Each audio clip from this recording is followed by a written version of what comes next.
ESPN.com Eagles NFL Nation reporter Phil Sheridan with reaction on this deal, Phil. It was going to be a very innocent chat we were going to have today, and then all hell broke loose all of a sudden. What is your initial reaction? We knew that they were talking. Does it still, to you, to make sense as to why they want to do this deal? I just don't feel like this. A lot of the reaction I've gotten has been negative so far.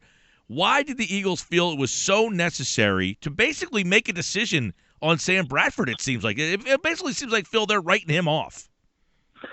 It really does. That is a big part of it. Howie Roseman just talked to the media, and he kind of said the opposite of that, was kind of what you have to say, I guess, if you're him in this position. His basic point was that, when they were good, when this team was good in the 2000s, they invested a lot of assets in quarterbacks, starting with McNabb, but they also drafted guys. A.J. Steele was one of the guys. They ended up flipping him for a second-round draft pick at some point to the Miami Dolphins. So, quarterback was very important, and until you get that guy and you have that position settled, you're not going to be a team that contends and is able to be in the mix every year in the offseason. Now, they did that with McNabb back in the day. Now, the question is really whether any of these guys in this draft can be that kind of a guy. In the 1999 draft, they took McNabb, and the other guys that were, the five quarterbacks taken in the first round in that draft. Tim Couch went first overall. McNabb went second. Achilles Smith went to the Cincinnati Bengals with the third pick. He was an Oregon quarterback long before Marcus Mariota was. And also Dante Culpepper went to the Minnesota Vikings, and Caden McMahon went to the Chicago Bears. So of those five, Culpepper had a few good years, but McNabb was the only real franchise quarterback that lasted a while with the team that drafted him. And I actually had some success in the postseason. So, that's a 1-in-5 opportunity there. So, when you look at it, it's very hard to get that right guy. That class in 1999, those guys were more accomplished at the college level than the class that's coming out this year. They just had more success and at bigger schools and all that kind of stuff. So it's hard to look at this group of guys and say, well, there's definitely a franchise quarterback there. And they're also faced now, too, with the fact that, the Los Angeles Rams just gave up a whole lot to move up to number one, and they're going to take a quarterback. So the Eagles aren't only going to be taking a quarterback in this draft. They're going to be taking the second quarterback, and the one that the Rams decided isn't their guy. So there's a lot of moving parts here, but and I'm still kind of making sense of it all in my head. But clearly this is all about getting a quarterback, finding somebody.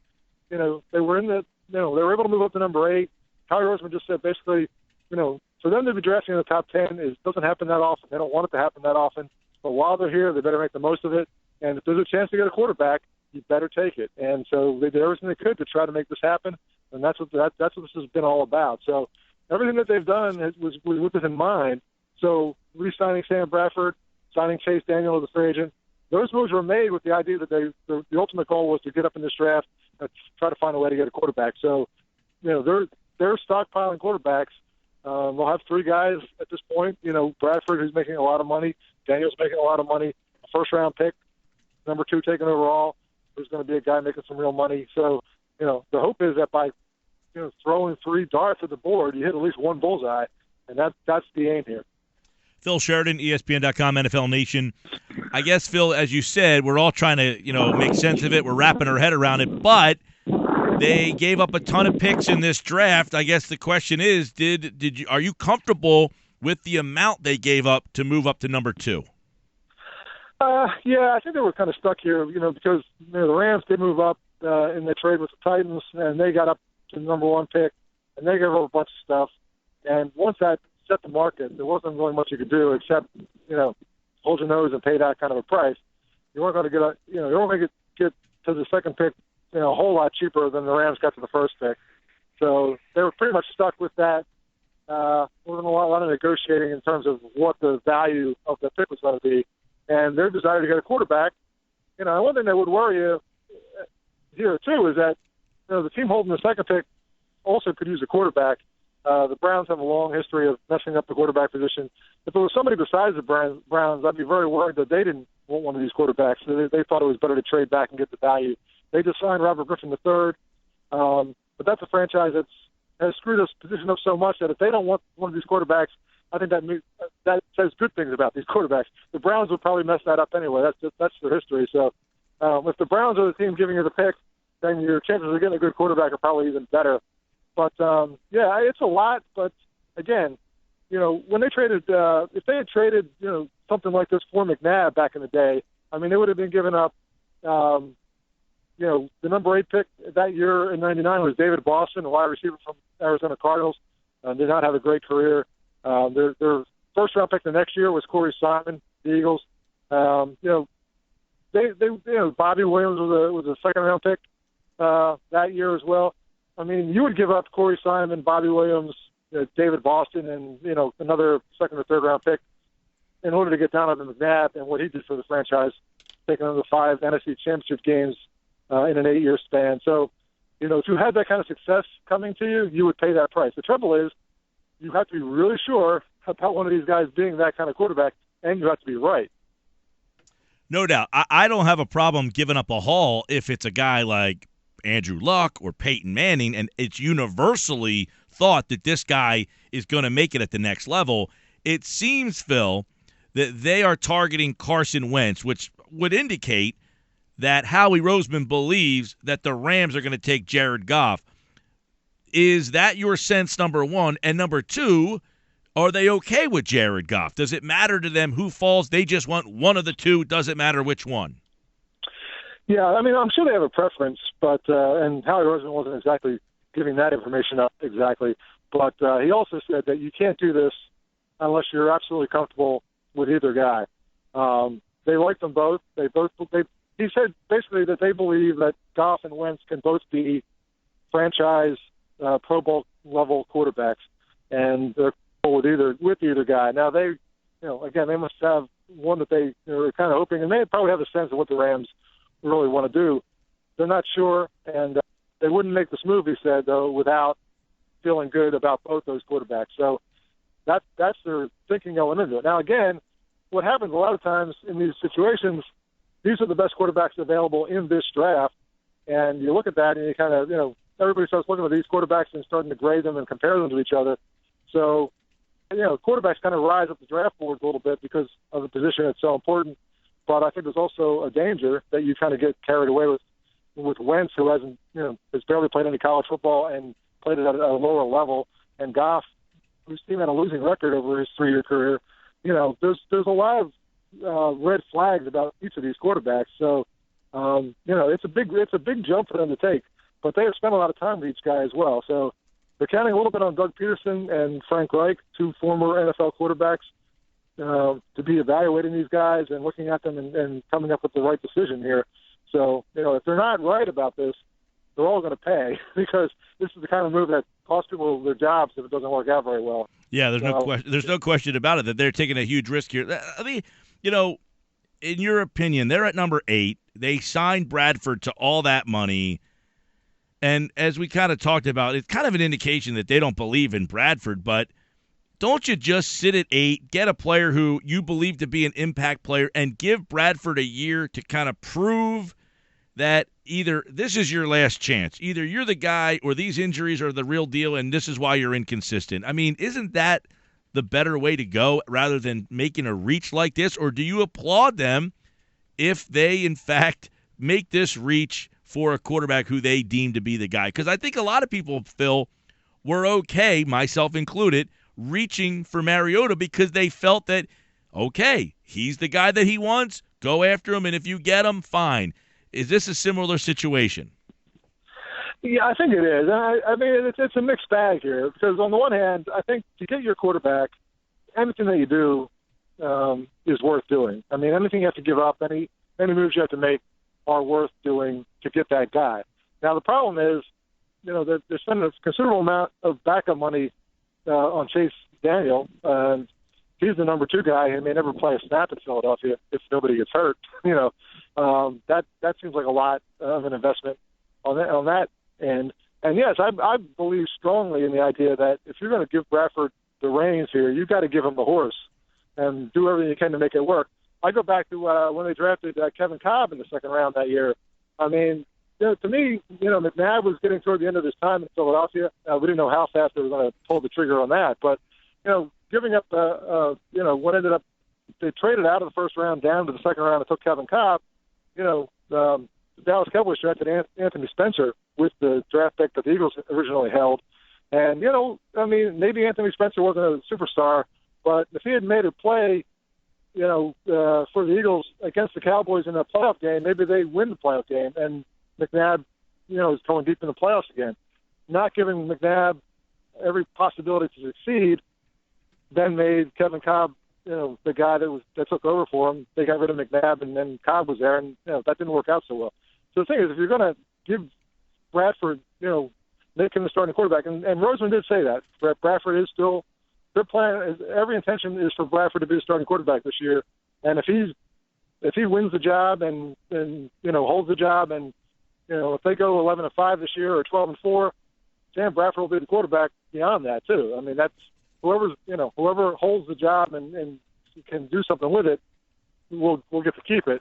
But at the same time, you're not giving Bradford every opportunity to succeed. You have a roster that's not great in some places, and you can really use the help in the draft. That's what the draft's all about. You're not going to give Sam Bradford, Ezekiel Elliott, for example, would probably help Sam Bradford win more games this year than Carson Wentz is going to help them win. So there's no doubt that you're handicapping your whole team, including the quarterback, to some degree by doing this.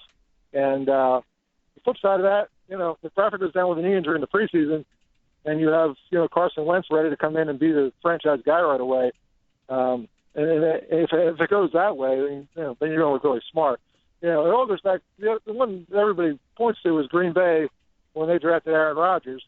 They had Brett Favre. Favre was going strong. They drafted Rodgers. He didn't play for 3 years. I mean, that's the big model for this way of doing things. And, that worked out pretty well. So, if you get – the thing is, if you get Aaron Rodgers with that draft pick that you invest, then it can work out pretty well. If you get Jamarcus Russell or you get some other guy that's, if you get Robert Griffin III, for example, and you invest a lot and it becomes a guy that doesn't work out, then you handicap your franchise for many years to come.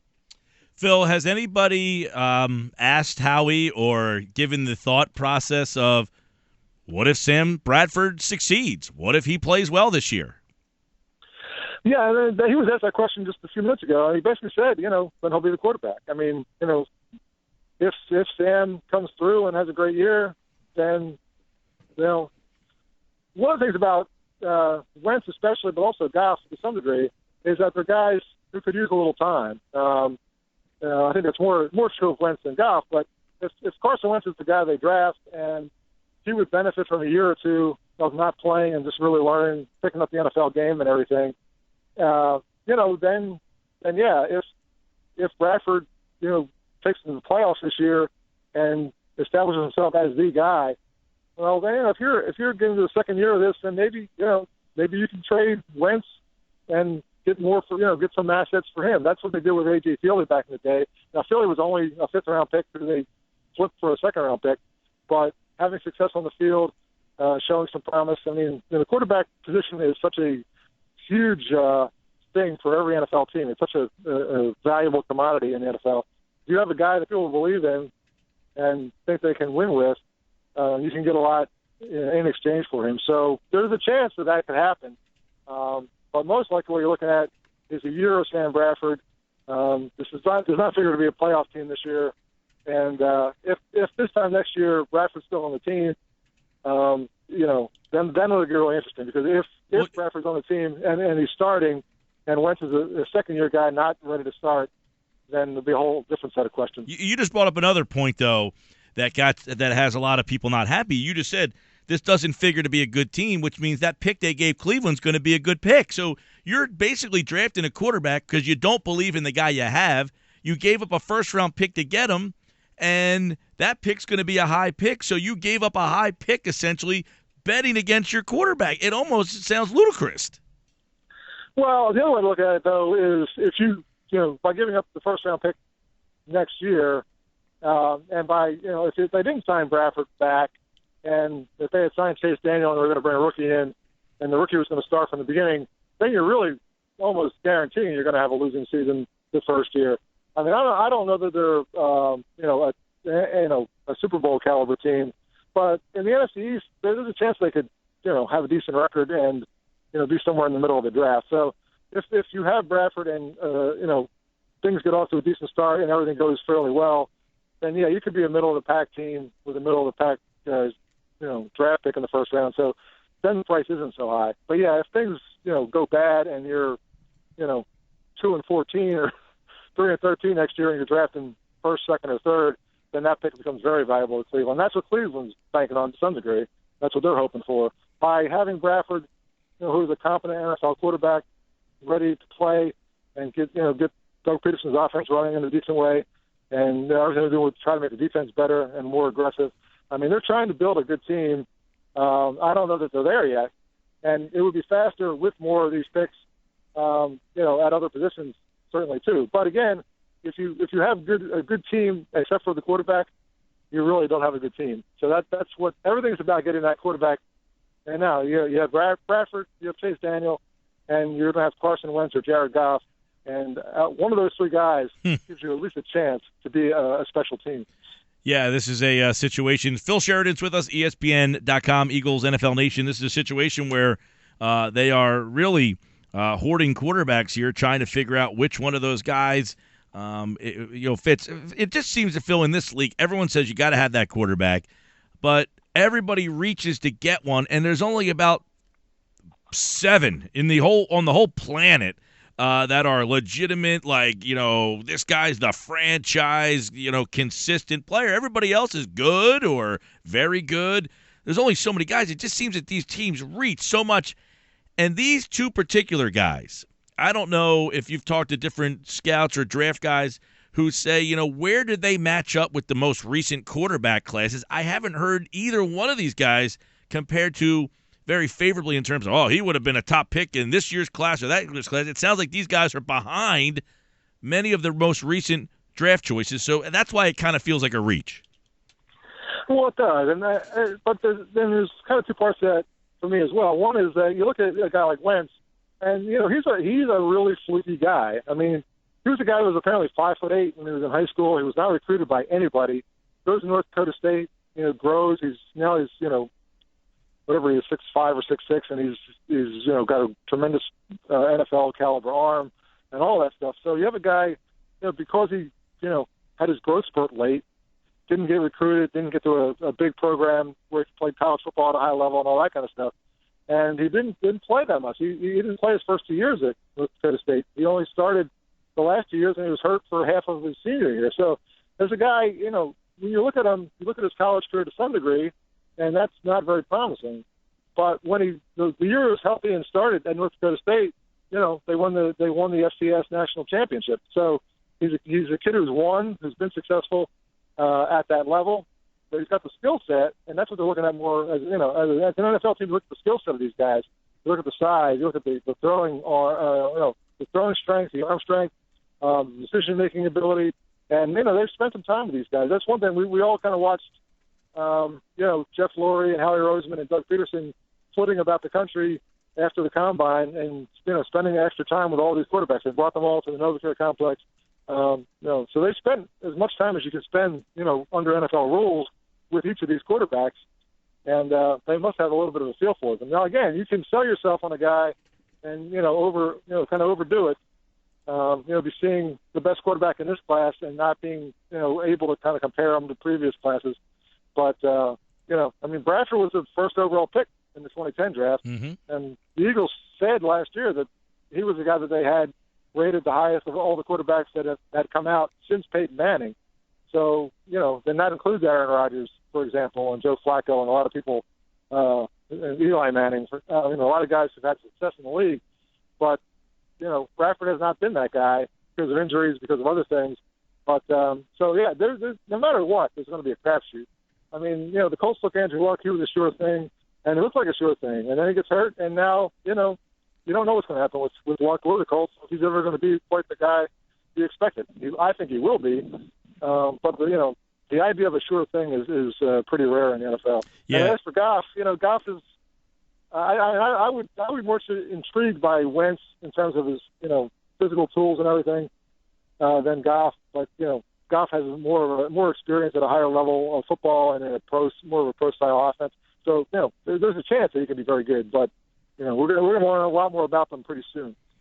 I joked earlier that this was Roseman's way of showing Kelly, hey, I could have got to 2 last year if I was in charge, and now he doesn't really know what he wants to do. It just was a way, but obviously I'm kidding with that. But you look back to last year, you got the 2 teams that traded for quarterbacks. One's got the 1 pick, the other one's got the 2 pick. So it's obvious that Howie Roseman did not check off on the trade last year, right? I mean, this is him showing that I was not a fan of the move that was made last year. Oh, absolutely. I mean, I think there's a little bit of a, here's how it's done shit. I mean, it took 3 trades to make this happen because one of the picks that was used in this trade was the 4th-round pick they got from Tennessee for DeMarco Murray. So that's one of the picks. And then they moved from 13 to 8 with the trade with Miami, so that got them to 8. So, it took those 2 trades to set up this trade. So it took 3 trades altogether for Roseman to get from 13 to number 2 and get the quarterback. Now, Kelly last year was trying to get from 20 up to 1 or 2, and had a shot at Mariota. Clearly couldn't get it done. But, Roseman loves the wheeling and dealing part of all this stuff. And he said that, when they were at the Combine, they were on the same, hotel floor as the Dolphins and the Titans. And they spent a lot of time talking about, just different possibilities and trades and things like that. So those trades came from just spending time there and having Roseman kind of work those guys. Ultimately you're giving up DeMarco Murray, Byron Maxwell, Kiko Alonso, and 5 draft picks for a quarterback. So you kind of have to get it right. That's really the important part of the whole thing. Phil Sheridan at Sheridan Scribe over at ESPN.com. NFL Nation has plenty more reaction all over on a major trade for Philadelphia. They now own the number 2 pick, and I think that's an interesting point you just made there, Phil. It took them multiple trades just to get to where they are today. We'll see how it all works out next Thursday at the NFL Draft. Thank you, Phil. Yep, for sure, Mike.